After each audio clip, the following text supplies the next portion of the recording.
Hello and welcome to Visa News. I'm Jawad Hami. In today's program, two important developments of our discussion. The first relates to Pakistan's Prime Minister Shehbaz Sharif's visit to Malaysia, and also in the second segment, we are going to talk about a Bloomberg report which tells that Pakistan's economy is showing positive signs, which has been welcomed by Prime Minister Shehbaz Sharif.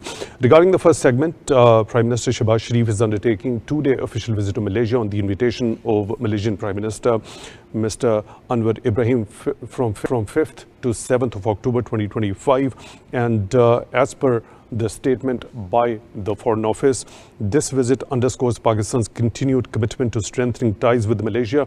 It also reaffirms the importance both countries place on working together to promote peace, stability, trade and investment, and sustainable development. Now, a number of issues have also been discussed between the two sides.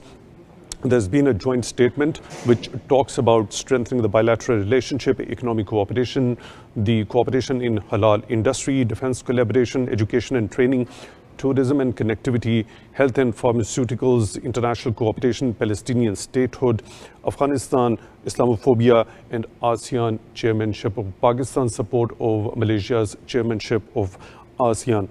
A number of MOUs are also expected during this particular visit. Let me quickly bring in as to understand what has been the hallmark of this particular bilateral relationship between the two countries, what is expected in future. In the studio, we are honored to be joined by Mr. Khalid Taimur Akram. He's international relations expert. Mr. Akram, thank you much for your time for being with us on the show tonight. Really appreciate that. Mr. Akram, going a little back in history, how do you think this particular relationship has evolved over the number of years? What has been the bedrock of this particular bilateral relationship? In what major areas the cooperation had been carried out between the two countries? Yeah, Pakistan and Malaysia, we established our diplomatic relations back in 1957. And ever since then, Malaysia has been one of the largest exporters of palm oil to Pakistan and agriculture products to Pakistan. And Pakistan and Malaysia have always been very, very close. Of course, Malaysia is a Muslim country and a large population has a very good relationship with Pakistan. Malaysia is one of those countries where our international airline PIA had been flying for over 30 years continuously. I had been traveling a lot to Malaysia by PIA, and it's just 6 hours from here to Kuala Lumpur. This relationship saw a strategic partnership back in on 22nd March 2019. The strategic partnership agreement was signed, and we have seen that in last couple of months Malaysia and Pakistan have been very closely working on number of platforms, whether it be situation in Gaza, whether it be OIC, whether it be the other issues. The stance of the Malaysian government and the Pakistan government had been very, very firm on all these issues. And this visit of the Prime Minister is at a very, very important time.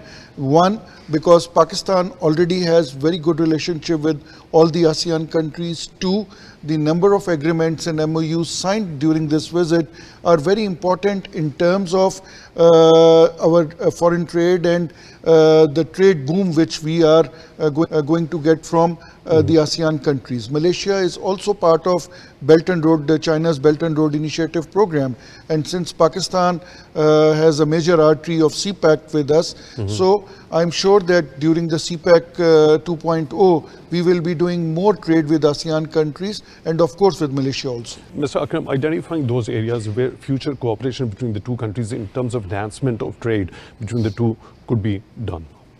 Yes, trade is already happening between Pakistan and Malaysia, and Pakistan has in the last couple of years, Pakistan has been one of the largest importers from Malaysia and soybean oil and other forms of the cooking oils. Malaysia is also very rich in fruits and vegetables also.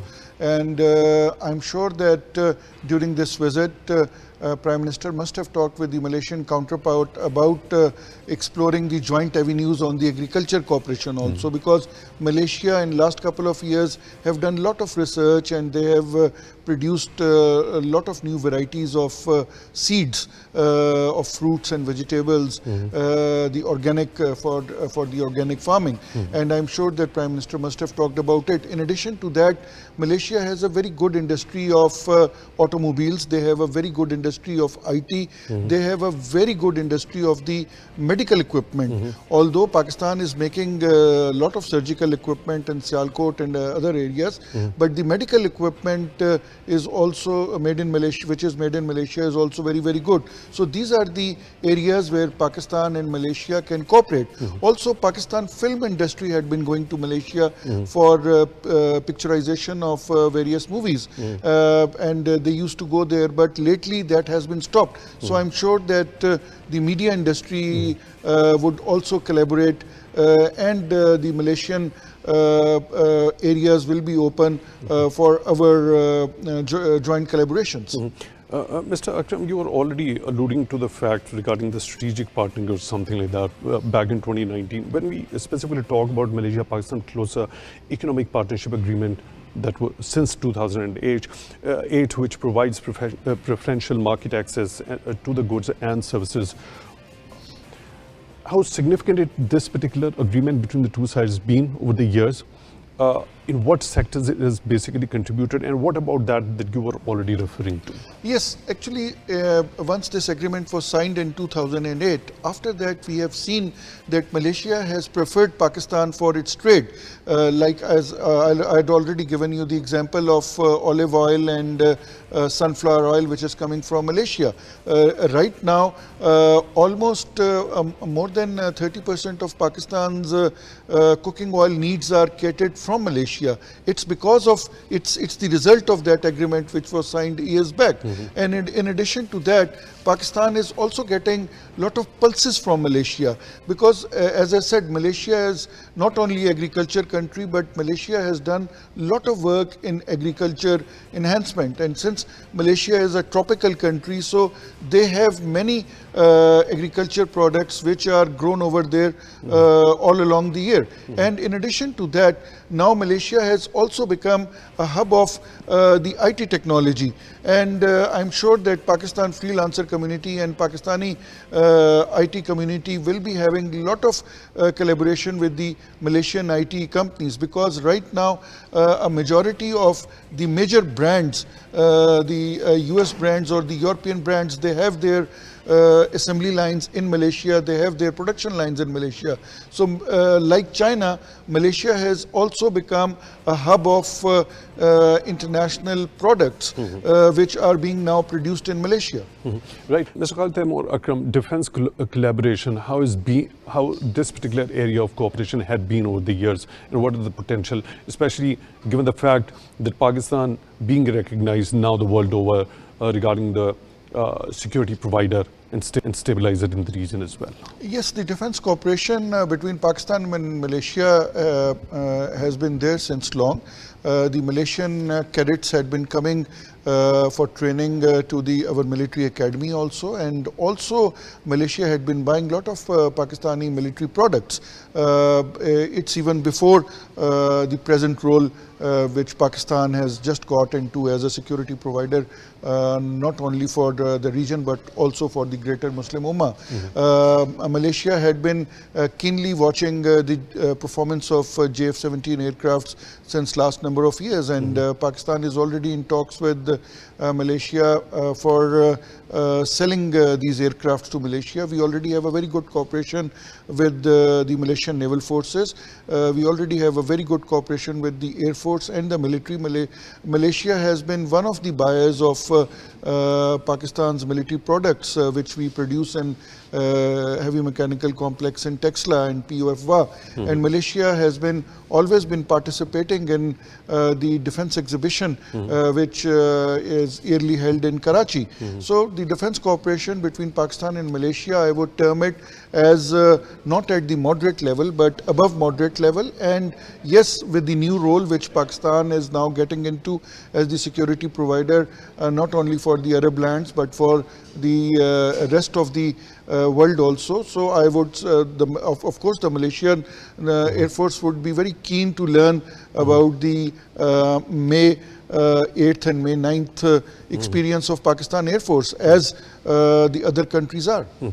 Regarding both the countries back in 2024 agreeing to renegotiate and modernize the bilateral free trade framework to reflect emerging opportunities in digital and sustainable sector. You already mentioned this particular aspect. Could you shed a little bit more light? Yes, that? actually, I always see Malaysia as our gateway to ASEAN countries, because if you see the map of the ASEAN countries, so Malaysia is just as on the gateway as we are on the gateway to the Central Asia. So Malaysia occupies the same position in the ASEAN countries. So for Pakistan's trade with Philippines, with Indonesia, with other countries, Malaysia plays a very pivotal role as a transit country also, and as a country where we can use their ports, we can go, we can take our products to their ports, and from there the products can go to the other ASEAN countries. Malaysia has always been a very, very strong advocate of the Pakistani trade in the ASEAN countries, and with this visit of the Prime Minister to Malaysia, I would say that our trade partnership with ASEAN countries will increase. Right, that brings the end of the first segment, and after a short break, we'll be going to the second segment, discussing as to what is the overall situation of Pakistan's economy, especially in the light of the recently released report by Bloomberg, which has been welcomed by Prime Minister. For that, stay tuned. Welcome back to Views on News. In this particular segment, we are going to talk about that particular report by Bloomberg, which shows that Pakistan's economy has positive signs to show, and Prime Minister Shehbaz Sharif has welcomed this particular report by Bloomberg. He has mentioned that according to the report, the probability of default has decreased significantly by 2,200 basis points. He said this sharp drop reflects a growing confidence among global investors in the country's economy. He said Pakistan currently stands second only to Turkey amongst emerging economies in global rankings, emphasizing that this good news for our country. He noted Bloomberg's report marks a significant milestone for us and is a reflection of our journey towards the progress. He said the promise of Pakistan's development appears to be coming true with the tireless efforts of the government and the cooperation of the both Pakistani and international business communities. He said this journey of progress will not stop now. In the studio, we're honored to be joined by Mr. Khalid Taimur Akram. He's expert international relations, has a great insight as to the economic affairs of the country as well. Mr. Akram, how do you look, how significant this particular report is when it talks about how Pakistan averted that very imminent default, and that Pakistan is one of those countries that is having the economy that is rapidly growing? Yeah, the report is very important, and I would say a bit late, because since last 2 years, Pakistan has been continuously showing the signs of progress, not only in the economic field also, but also in the diplomatic field.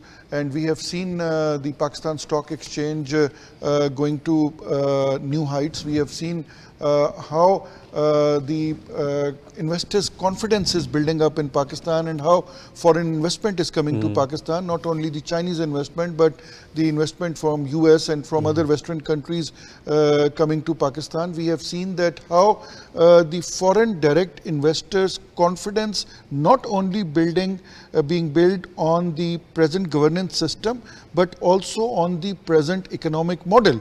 And also we have been seeing that how the international community is looking towards Pakistan with a very, very positive note. Previously, we used to only look towards the GCC countries or China for the investments, but now the complete world is looking towards Pakistan. We have already entered in CPEC 2.0. The Chinese foreign direct investment has already started coming in to Pakistan.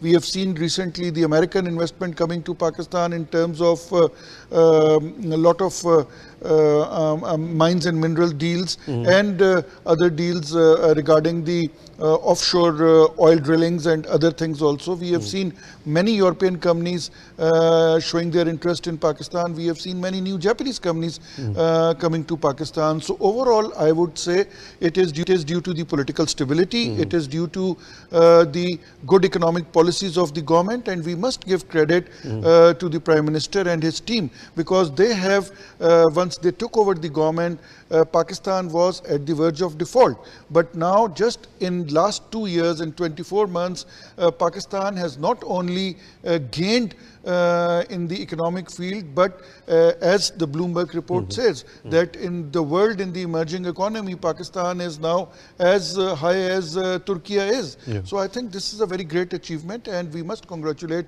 the economic team headed by Prime Minister Shehbaz Sharif and their tireless efforts. Mr. Khalid Taimur Akram, this IT sector, the potential of it, and the kind of projections and the number of stats we've got until now, how do you see the resilience of this particular sector, and what is the potential ahead?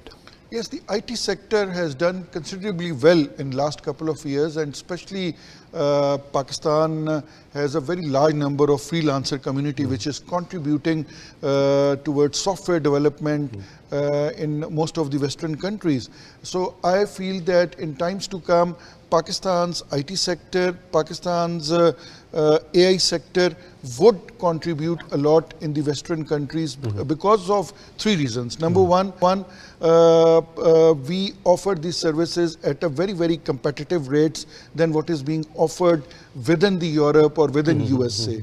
Number 2, the kind of education level in IT which we have is very, very significant. And third is the English language, because you know we live in a region where English language is very, very rare, because in China and Central Asia and these parts of this world, English is probably second or third or fourth language. But since we have English as almost our first language, so most of our youth is trained in English language, and they understand the Western requirements, and they are ready to build those kinds of software in English language which are required by them. So right now I feel that whether it's Microsoft or Google or any other big IT house in US or anywhere in the world, they are looking towards the Pakistan freelance market. Mr. Khalid Taimur Akram, international relations expert, thank you very much for your time, also for being with us on the show tonight. Really appreciate that. Well, I will come to the end of today's episode. Till the next one, take good care of yourselves.